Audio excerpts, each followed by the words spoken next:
world building alternate technologies, or rather alternate technology lines than what we're used to in our own history, is quite an exercise in both art and science. But it's not as hard as one might think. For our purposes of creating a functioning yet inspiring world, we can take the following steps to produce something that sort of just clicks with everything else. First, we need to think back to how a certain piece of technology provides availability for other technologies to be born and to interact with it. We take what has, say, creation of glass brought over the years and how it has been utilized. And then we can sort of set a scale of how one material and one availability, say the transparency of the material and hardness, cleanliness, etc., depending on the utilization, we think of all what it provides, a simple piece, the most simplest component that we can think of, and then we set the scale of what it has done throughout history. Now, when we're world building in our world, we can compare and see whether we can think up to our purposes, to the goal of what story we want to tell. Therefore, we pick a specific type of either invention or material or something else that appears somewhere during history. It doesn't have to be at the time of the story.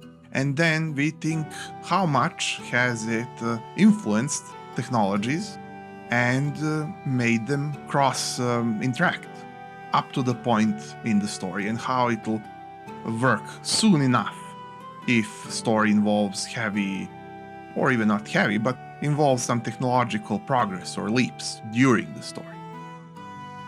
And then we check whether we have sufficiently connected what we should and didn't connect something that seems flimsy at best, so as to feel like an actual thing of quality that, we put some research and ability to think clearly into.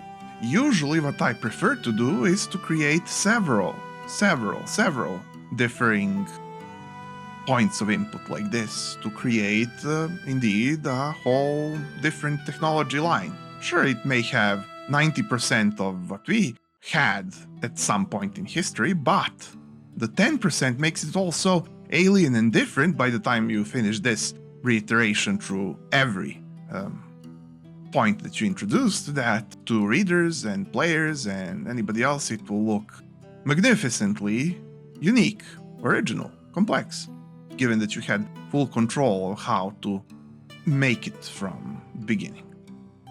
Which, returning to, you want to pay attention whether each material invention, whatever, whenever you introduce one, you want to firstly, when you finish its exercise in checking its connections and influences, you want to check whether it influences the story in a way that you wanted, that leaves the impression the kind that you wanted, and does the job that you wanted it to do. It doesn't have to finish everything, in fact it shouldn't, potentially, but when aided by other things, it should be able to, especially if you need to, or especially if you don't need to but can, add to that purpose the further lines that I've mentioned. Therefore, you won't have the feeling that you just introduced one magical metal called unobtainium or something. Rather, you'll have more full world in depth that speaks broadly more and yet in detail about its history, its creation, its inventivity, its culture, its technology, everything else. So that's why I suggest not to overly lean on one thing in particular. Unless you need to for story reasons, but even then, not leaning to it to do all of the lifting is a good thing.